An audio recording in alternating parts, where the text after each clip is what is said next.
Hey guys, this is Heidi with Hush Hush Magazine.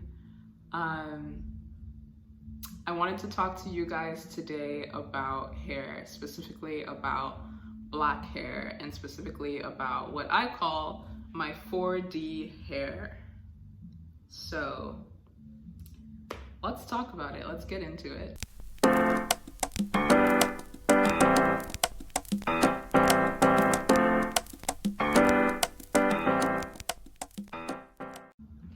So when it comes to 4D hair, I think if I had to think of 3 words that come to the top of my mind, number 1 is exhausting.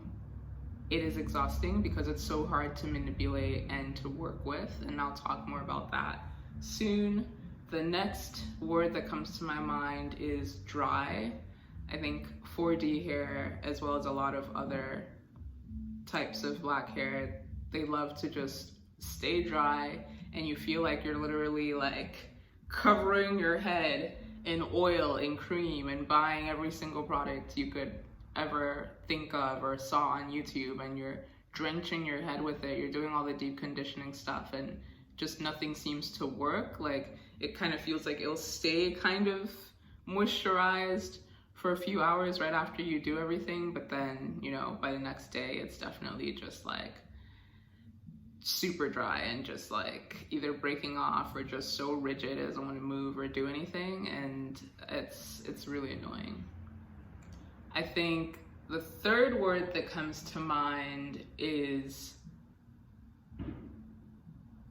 surprising, maybe, and I think I'd say that because I've been really intrigued by how flexible, I guess I'd say, 4D hair can be. I've had my hair super pin straight. I've had my hair be kind of kinky curly. I've had it be stretched out, as you guys kind of see now. I've had it in so many different forms, and it's super flexible to just like be, you know, take on just a lot of these different shapes and forms and bounce back.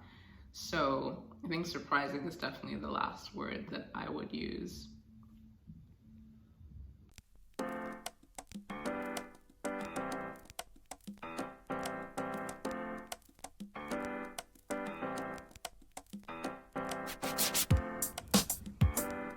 So I thought it would be cool to give you guys an idea of what 4D hair looks like up close.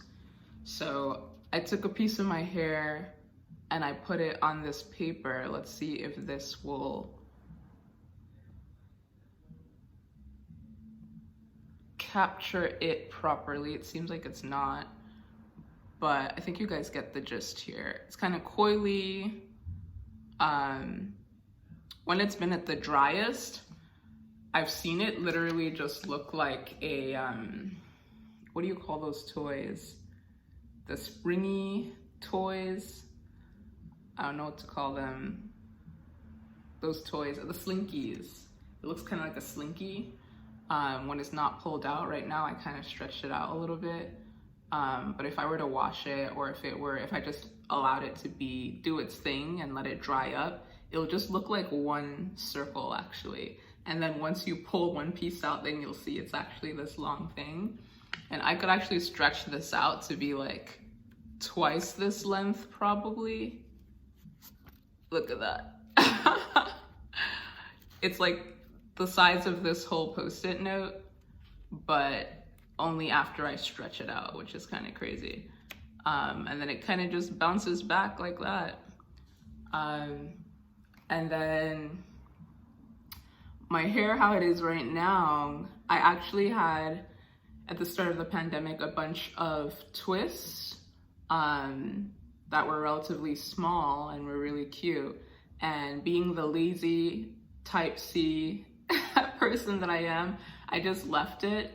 And then after like 2 months, I started to realize like, oh, these are becoming dreadlocks, which is fine, but it wasn't an intentional decision. So then I took it out, and then I did twist again, and then left it for 2 months again. And then this weekend I decided I should probably not get locks, and good thing I took it out because it was really hard to take out, guys. Like, I think the first time I kind of got lucky. It was hard to take out, but I was able to do it in a day. This time it took me a day and a half because there were just so many knots and so much detangling I had to do. And that was after I already did like a bunch of deep conditioning and all sorts of stuff. So 4D hair is not hair you want to unintentionally let dreadlock, because it can be hard to bounce back from that.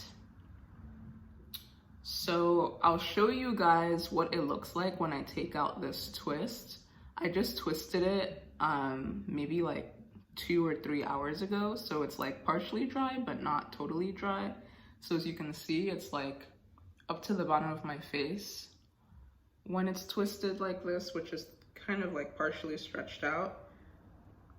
If I take it out, you'll see that it's a little bit puffier. It has a bit of definition, but not too much, because I didn't really put in that much effort to stretching it out before I actually twisted it.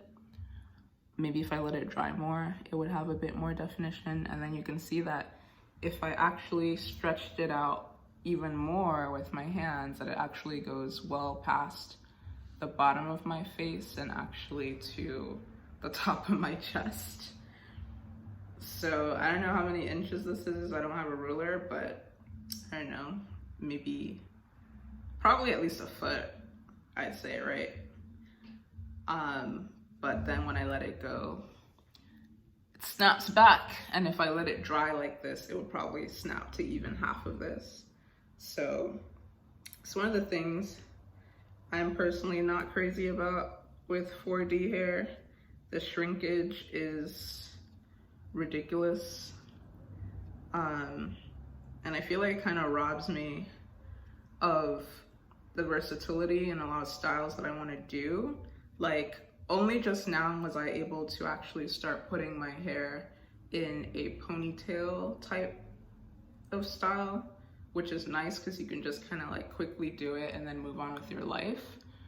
But I wasn't able to do it until recently just because of the shrinkage and how thick my hair is. And so it would be hard to even like pull it all back and get it all around my head because it's so thick and so dense that I couldn't even do that. So now it's finally the first time that I'm able to actually do a ponytail, which is like, only took like what, 4 years? 5 years to do this? I don't know, it's been a while. So it's another thing about 4D hair.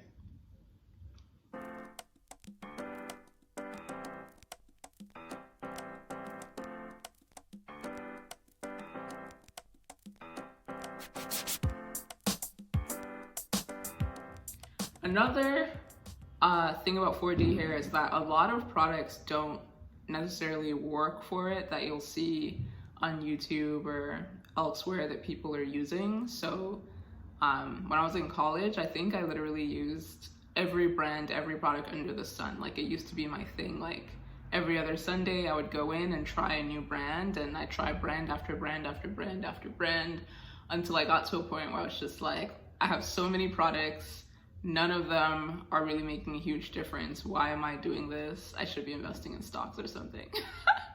So I got to a point where I just got super aggravated with my hair and just settled for a product. I started using this brand, Camille Rose. You can see this is the honey, it's called Honey Hydrate Leave-In Collection.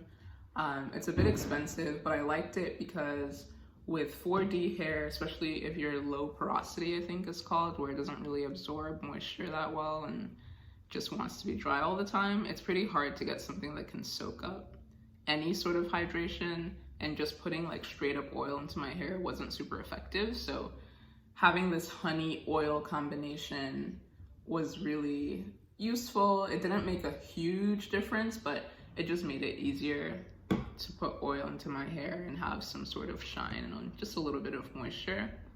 And then this weekend, I got inspired by a YouTube video I saw from someone a few years ago. I don't remember the name of the YouTuber, but she felt like she had what she called 5C hair. So basically different from everyone else. And But she swore by Taliah Waajid Products. And for those of you who don't know, that's this brand, Taliah Waajid. And so I had never, this is like one of the few brands I had never tried. I don't know why. So this weekend I decided to actually try it out since I knew I was going to be making this video anyway. I went and bought their apple and aloe with coconut shampoo. And I also bought their apple and aloe apple cider deep conditioner. And as you guys can see, I finished almost the whole bottle just from the last 2 days of detangling, removing my twists, and then actually deep conditioning. And then I also bought their curl sealer.